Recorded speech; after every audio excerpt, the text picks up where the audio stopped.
Yep. Got it. Yep. Thank you, brother. Good money, man. Yep. That's it. Lock in. You're a fucking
I apologize if I haven't been talking this workout, but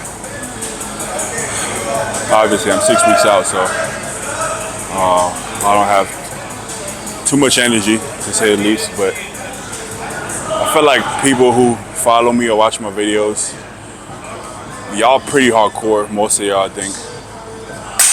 And if y'all not hardcore, I mean, I think y'all at least understand bodybuilding, right? I think y'all understand how it goes, and I don't think y'all would judge me or care if I'm not talking to the camera in between sets.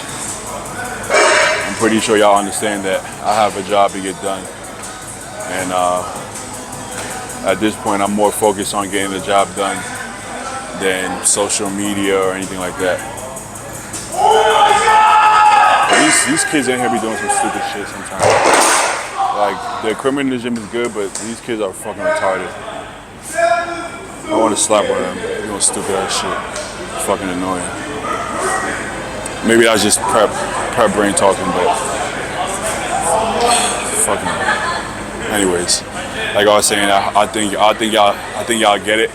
I don't think y'all mind me just focusing on fucking training hard. You know, at the end of the day,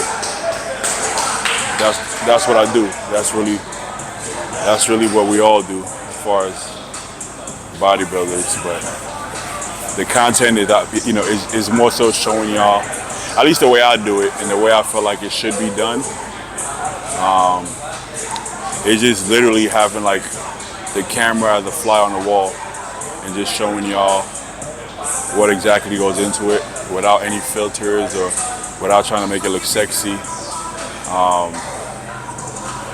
I got a couple of camera guys. I just don't want to use it because honestly, first of all, I don't really feel like talking most of the time, so I don't want them trying to egg me on to talk if I don't feel like talking. And sometimes I don't really want to talk to anybody in the gym, including cameramen or training partners at this point. I just want to be alone. So the camera stand with the camera is a way for me to just have a fly on the wall.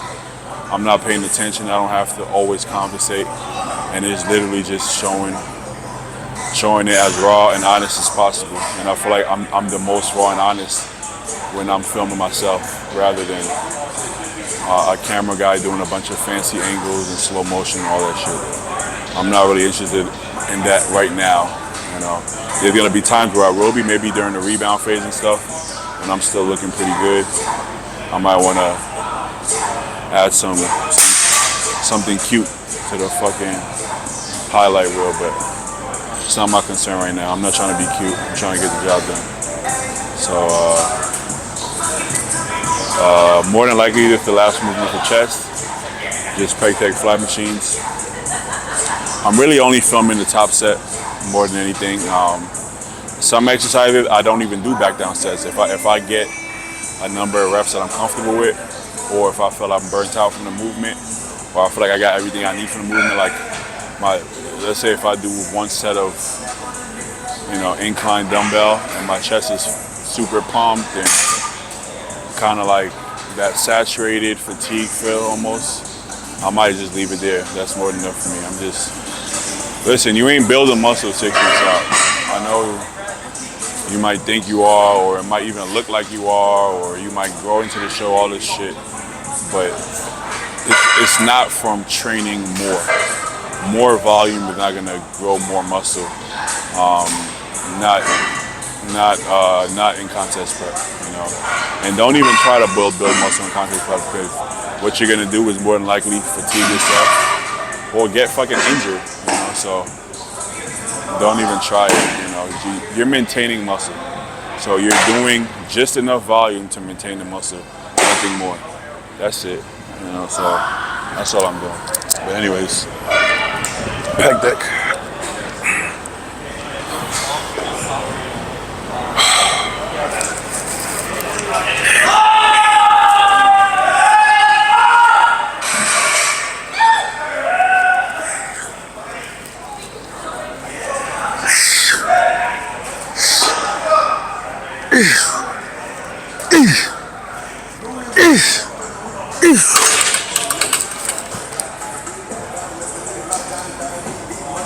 I do one more set here. 1 or 2. Felt good. Might do a couple more sets here.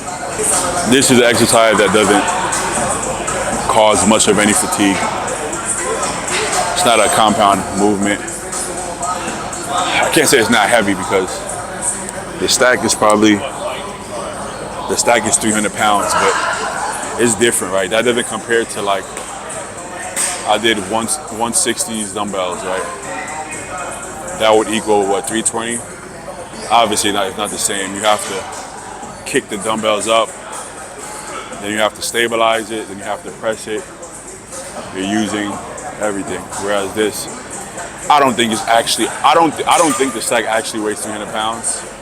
But even if it did, it's different. It's a machine, you don't have to stabilize it, all that shit. So even though it's heavy technically, it's not very taxing. I'm sitting down, you know, it's a single joint movement, so I could handle more sets here without overtraining, but still stimulating the chest, so I'm gonna take advantage of it.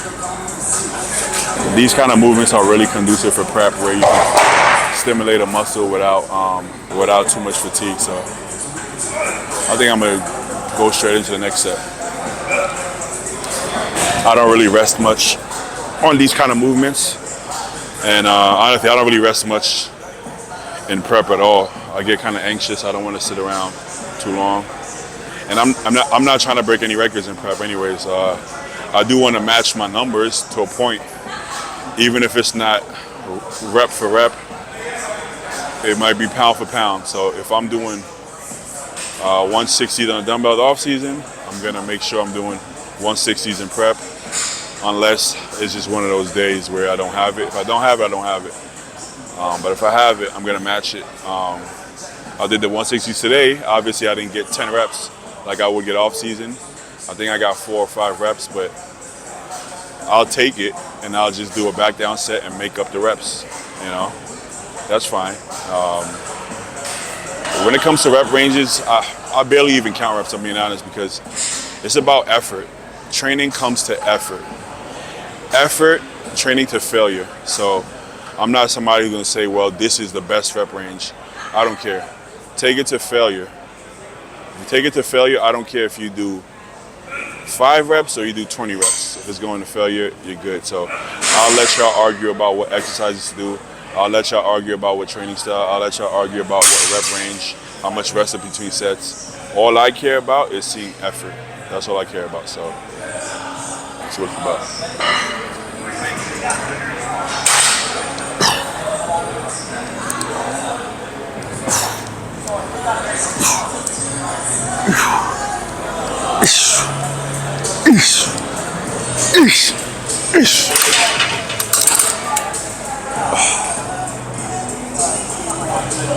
If you're doing a set of preacher curls, I wouldn't want you to do 4 reps, just because the range of motion is such that you may not get enough time under tension, unless you're going super slow maybe. But if you're doing a set of squats and you're going ass to grass, nice and slow, if you do 4 to 6 reps, that may be enough. It may be, depending on who you are and how much time and attention you give. But my point is, whether you do 6 slow reps or 20 fast reps, both of those sets may take 30 seconds. So the rep count is kind of irrelevant. It's how long you're under the weight. So that to me would be the same difference if you did a minute-long set for 6 reps or a minute-long set for 20 reps. No need to get caught up in minutia. Just train, Just train. I hear people say, well, you can't build muscle if you do less than 8 reps or if you do less than 6 reps. Yet, this gym is full of powerlifters. I've seen some of the biggest, densest upper backs and traps and lower backs that I don't even see from some bodybuilders. And these are from deadlifting.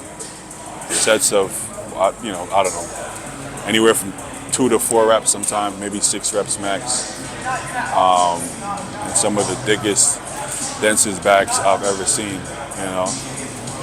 And this is deadlifts. It's not even a specific isolated back exercise, but just being under that load for that much time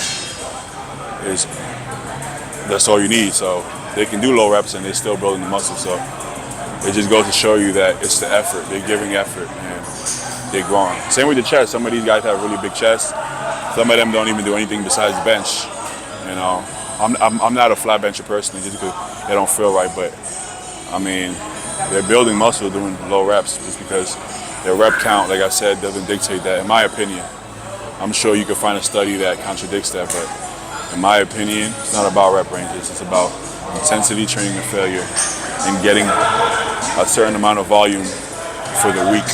Not even a day. I don't care if you do 4 working sets in a workout, but if you do that same workout twice a week, well, then you're getting 8 working sets. So it all accumulates. So there's so many different ways to do it. I don't think there's a right or wrong way. Well, there is wrong ways, but I don't think there's like a specific right way.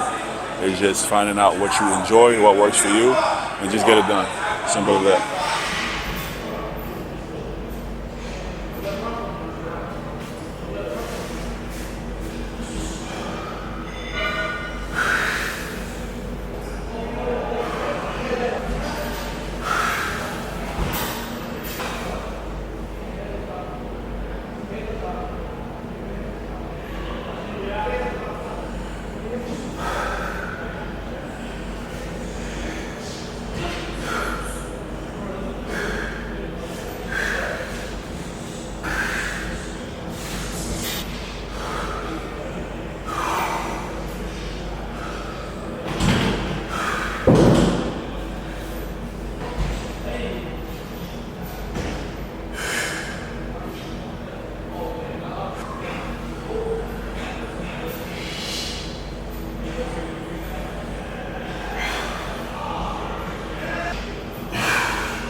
So if you continue to burn up the herb.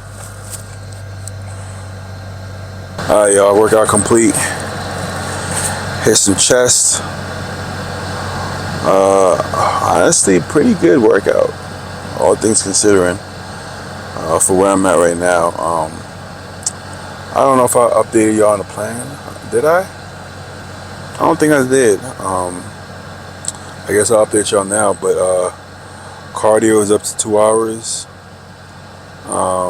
Only 1 carb meal now for the day, which is just 4 ounces of rice or 40 grams of cream of rice.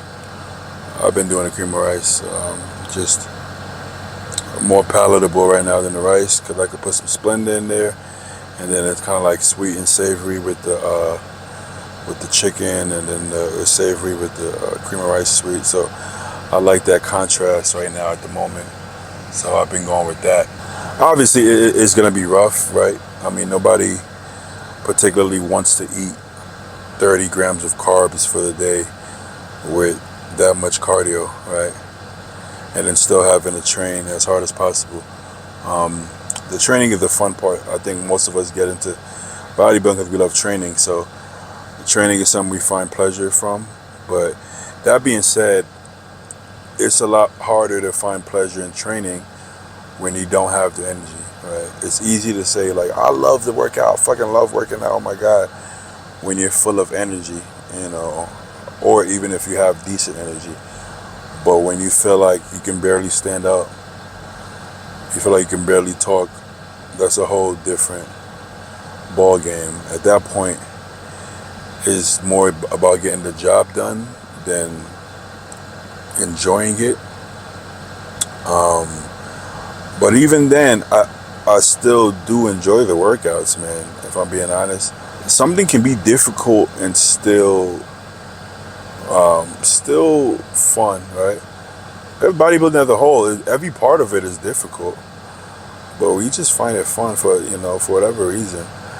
We like human beings, like, it's like we like the struggle. We just don't know we like it sometimes. We wonder why we like it.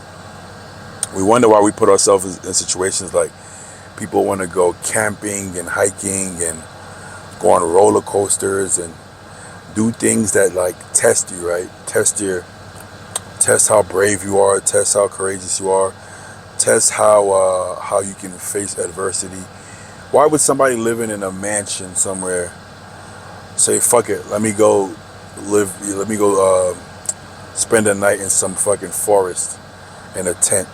You know, it's like, why would you make life harder when you already have it good? You have Wi-Fi and you have a swimming pool in your backyard, but you want to go fucking camp out in some woods somewhere, right? It's like we're seeking out shit to challenge us, or shit to test us, or shit to make life difficult. But then we complain life is hard. It's like, is it hard though, or do we want it to be hard? I don't know. It's strange. We do these things to ourselves sometimes, and I think it's because human beings are made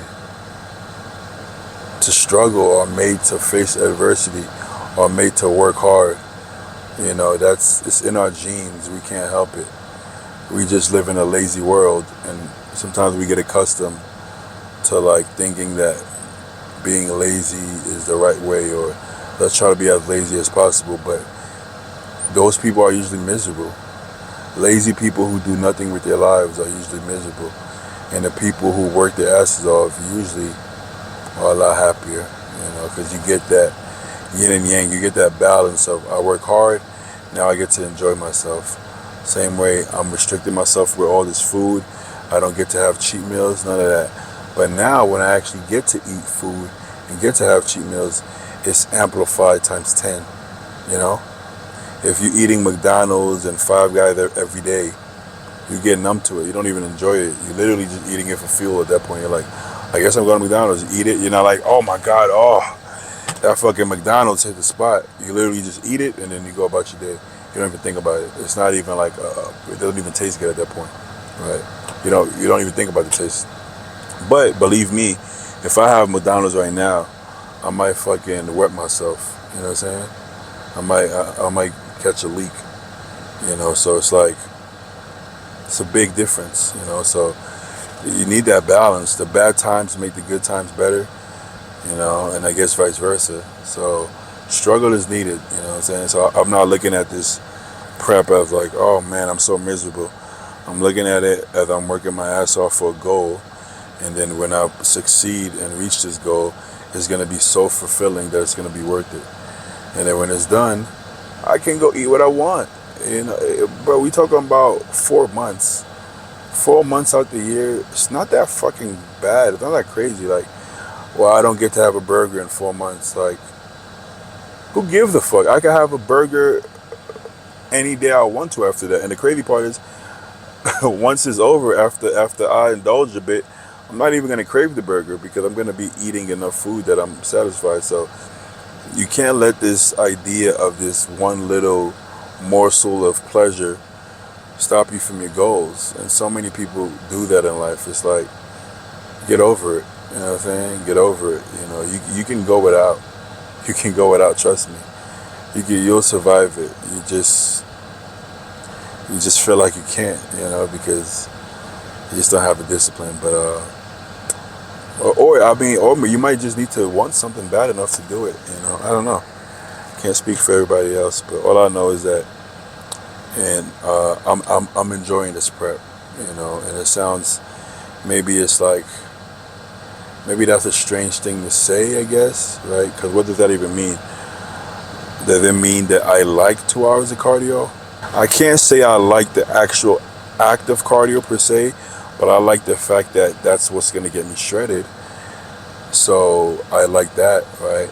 And I like the fact that I know I can do it, and I know I can push myself to that point, and I'm confident that a lot of people can't do it.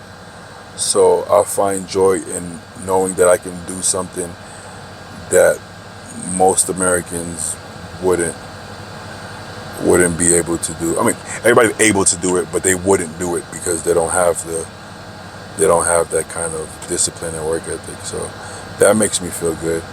So do I like eating 1,200 calories? I guess no, but once again, I know it's gonna get me shredded, and it's not that bad, man. It's like, it's just hunger, and it's not even real hunger. Like, y'all know what real hunger feels like?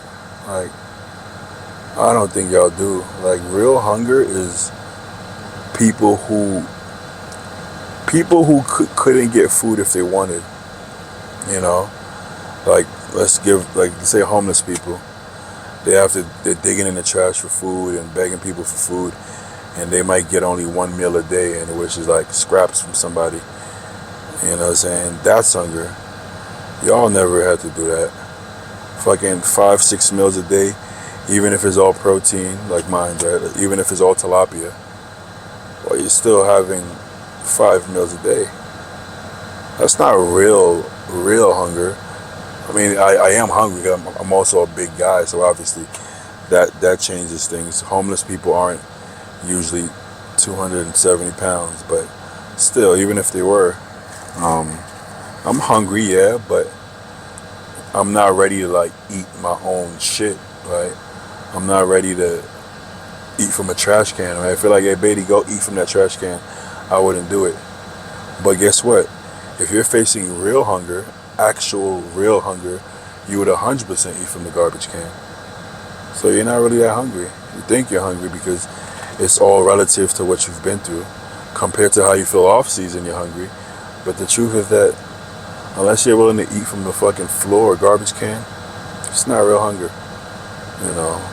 That's how I look at it. You can laugh at that and say, this guy's out of his mind or he's losing his mind, but that's how I feel about it. That's how I look at it, at least. So I'm good, man. I'm Gucci. At the end of the day, I could do this all year if I have to. I got another 6 weeks. I could do this for 6 months if I had to. If that's what it took for me to be Mr. USA, no problem. I'll do it for 6 months. I'll survive. It'll pass. Everything passes. Nothing is forever. Life in itself isn't forever, but nothing is forever. Speaking of life and forever, Doug Fruche passed away. He's like he's a regular, he's a symbol at Gold's Venice. He's the IFBB Pro Bodybuilder. He's also Zayd's trainer and Zayd's good friend. Really unfortunate, man. By the time this video comes out, obviously the news is gonna already be out and everybody's gonna know about it. But being Zayd is my good friend, obviously I knew about it before it's gonna be posted all over the internet. It's just unfortunate, man, and it happens to be men's mental health awareness month. And when it comes to being a man, we just be taking shit on the chin, man. We just bottle up our feelings and keep it pushing, just because nobody really cares about men. At the end of the day, men usually do the caring. We're usually the one trying to take care of our family, trying to take care of our girlfriend or wife, trying to take care of our mom or parents, whoever. And nobody checks up on us because everybody's like, oh, he can handle it, Now, that may be true or not, but that doesn't mean you shouldn't check up on people. I make it a point to check up on my friends all the time, especially my guy friends, just because I get it. I get it. And I've been in some dark times, dark places, and I mean, honestly, I never really talk about it to anybody either. So I'm not acting like I'm any different. I'm just giving advice, but I got to take my own advice too. I usually bottle it up and keep it to myself and just keep it behind the scenes, but that's not what we should be doing. We should be talking to our boys. We should be, if you do the, you could even do the therapy route. Me personally, I have some good friends in my corner, good guy friends in my corner, and I know I could talk to them if I need to. I've never been to therapy. I'm not against it. It's something that I haven't got to the point yet where I feel like I have to. I can't even say that. Like, I don't know how comfortable I am with therapy, but I'm definitely not against it, and I feel like you should try it if need be. We're men. We have there's so much pride and ego. Don't let your ego get in the way of that. It's like, I know guys that be like, I'll never go to therapy. This is for weak-minded guys and all this. It's like, bro, we talking about your life here. There's grown-ass men turning up dead over mental health. You know what I'm saying? And it's like, you got to choose between your pride or fucking death. I'm not talking about Doug in particular. I'm just talking in general right now. But you gotta pick your health. Don't let your pride and ego get in the way, man. Go talk to your boys. Go talk to somebody, family, friends, therapist, somebody, man. I'm not gonna assume every guy has a good group of solid friends. I'm not gonna assume every guy even has any family. So you might not even have that to talk to, but you could always see a therapist if need be. Shit, reach out to me. Send me a DM. I'll talk to you if need be. Send me a message request. Send me an email. I'll talk to you if you need somebody to talk to. I get it, bro. Like, some people don't really have people to talk to, Nothing to be ashamed about, you know what I'm saying? So, I don't know.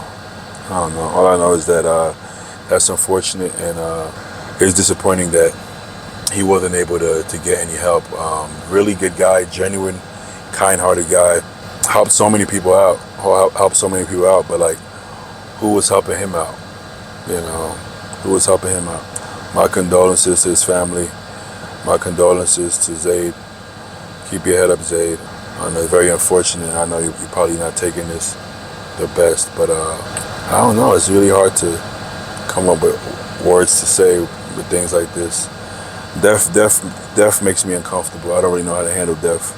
I don't know if anybody knows how to handle death properly, but it happens, and when it happens in this fashion, in this way, so young, it's tricky. But man, I hate to end the video on such like a, I guess, on that kind of note, but it's the reality of life, So, being that it's Mental Health Awareness Month for men, guys, I stress to you, if you're going through something, open up, talk about it, man. Go see somebody.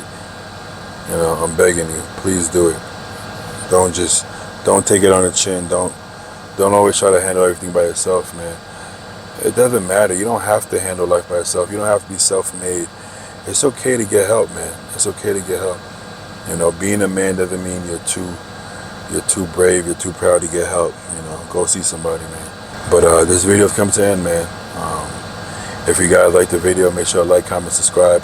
Follow me on Instagram and TikTok at BodyFall. Email me for coaching at BodyFall at iCloud.com. And I'll catch you guys in the next one, man.